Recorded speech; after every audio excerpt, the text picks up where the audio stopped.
تو اصل اسلام کی جڑ اور اسلام کا سارا خلاصہ کلمہ پاک میں ہے، لا الہ الا اللہ محمد رسول اللہ۔ کلمہ پاک کے دو جز ہیں، ایک پہلا لا الہ الا اللہ اور ایک دوسرا محمد رسول اللہ۔ پہلا تو ہمیشہ ایک ہی رہا ہے، البتہ دوسرا کچھ تبدل تغیر میں ہوتا رہا۔ مثلا پہلے لوگ پڑھتے تھے لا الہ الا اللہ آدم صفی اللہ، یا کہتے تھے لا الہ الا اللہ نوح نبی اللہ، یا لا الہ الا اللہ ابراہیم خلیل اللہ، یا کہتے تھے لا الہ الا اللہ اسماعیل ذبیح اللہ، یا کہتے تھے لا الہ الا اللہ موسیٰ کلیم اللہ، لا الہ الا اللہ عیسیٰ روح اللہ۔ دوسری جو تو ہمیشہ تبدیل ہوتی رہی، لیکن پہلا وہی کا وہی رہا جو پہلے دن تھا۔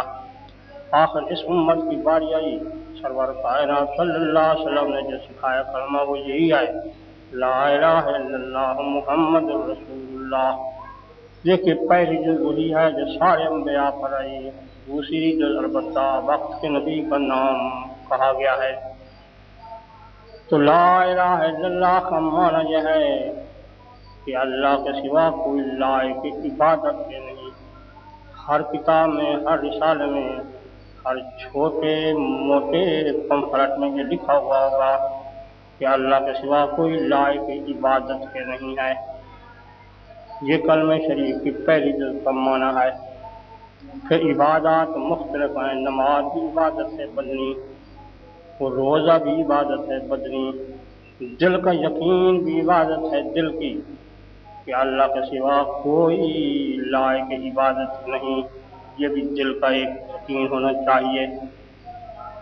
اللہ ہی سب کچھ کا مالک ہے، وہی سب کچھ کرتا ہے، ان اللہ علی کل شیء قدیر، وہی سب کچھ جاننے والا ہے، انہ بکل شیء علیم۔ یہ عقیدے کی بات ہے۔ وہی سب کا مشکل کشا ہے، وہی سب کا حاجت روا ہے، دکھ سکھ کا مالک وہی ہے، سفارش وہی شفاعت دیتا ہے سب بیماروں کو۔ حضرت ابراہیم علیہ السلام فرماتے ہیں ہوا یطعمنی ویسقینی، وہی اللہ مجھے روٹی بھی کھلاتا ہے اور پانی بھی پلاتا ہے، وَإِذَا مَرِضْتُ فَهُوَ يَشْفِينِ، جب میں اپنی کسی بے احتیاطی کی وجہ سے بیمار ہو جاتا ہوں تو وہی میرا اللہ مجھے شفا بھی دیتا ہے۔ تو دوستو سب مشکلات کا مالک وہی ہے، وہی انعامات فرماتا ہے، وہی سارے دکھوں کو دور کرتا ہے۔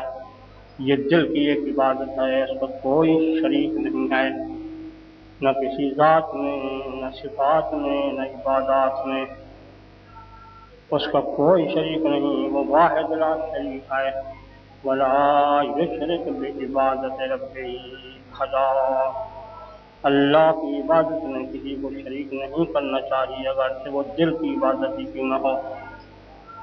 تو اس کلمہ پاک کے ماننے سے اسلام بندہ مسلمان ہوتا ہے۔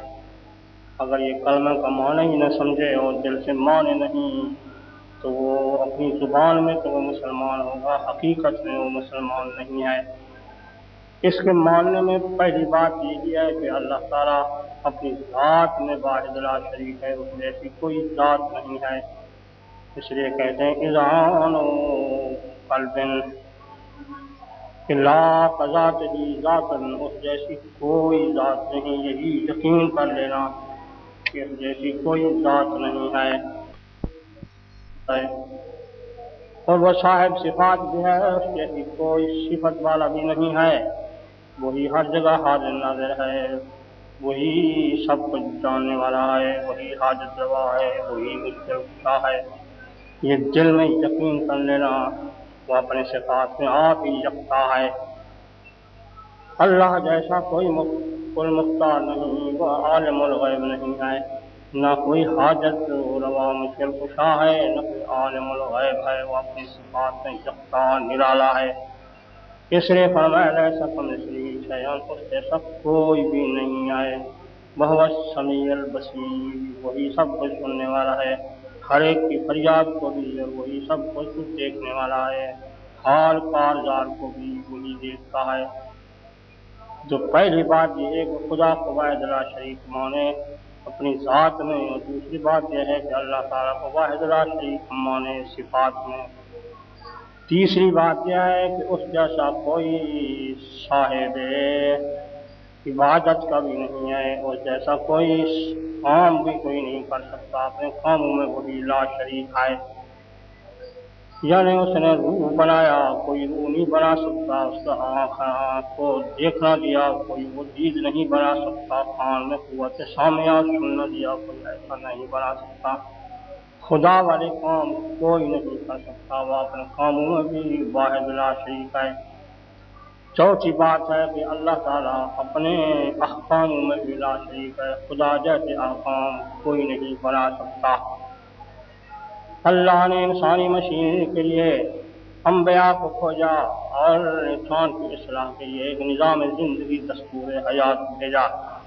اللہ تعالیٰ نے انسان کو بنایا ہے، اس کی پاور کو وہی جانتا ہے، اور اس کے حرکات سکرات جذبات کو وہی جانتا ہے، اس کے چلنے پھرنے کے آئین بھی وہی بنا سکتا ہے، اس کی زندگی کا کنٹرول بھی اسی کے قانون پر ہو سکتا ہے۔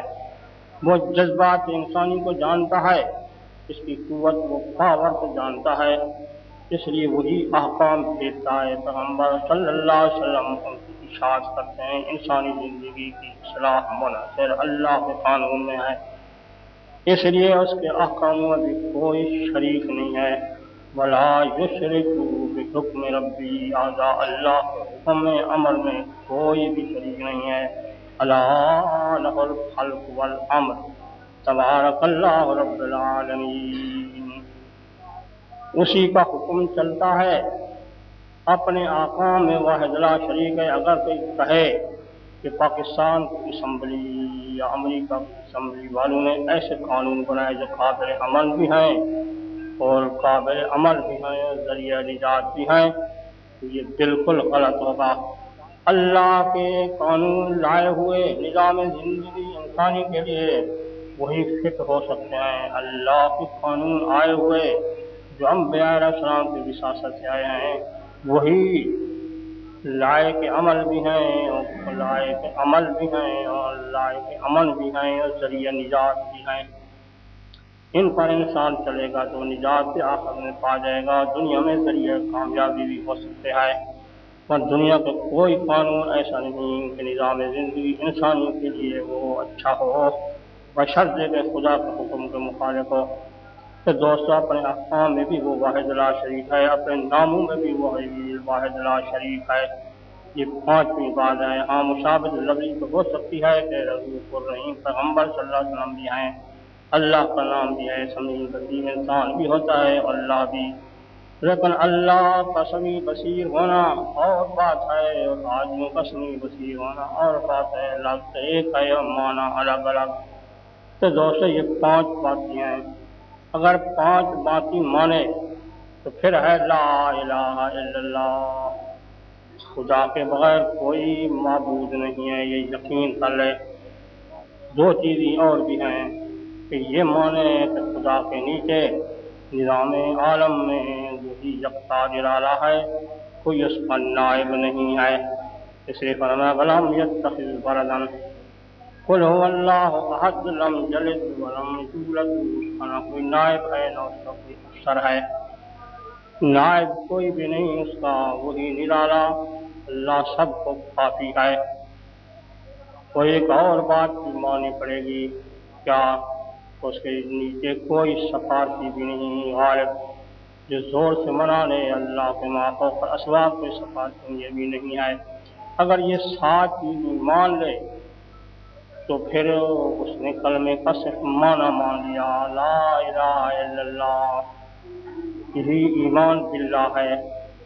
یہ سات چیزیں لازمی ہیں، معنی اس کے یہی ہے جو سب لوگ یاد کرتے ہیں کہ نہیں کوئی لائق عبادت کے سوا اللہ کے، یہ عبادت دل کی ہے، اتنا دل میں آ جائے تو یہ عبادت دل کی ہے،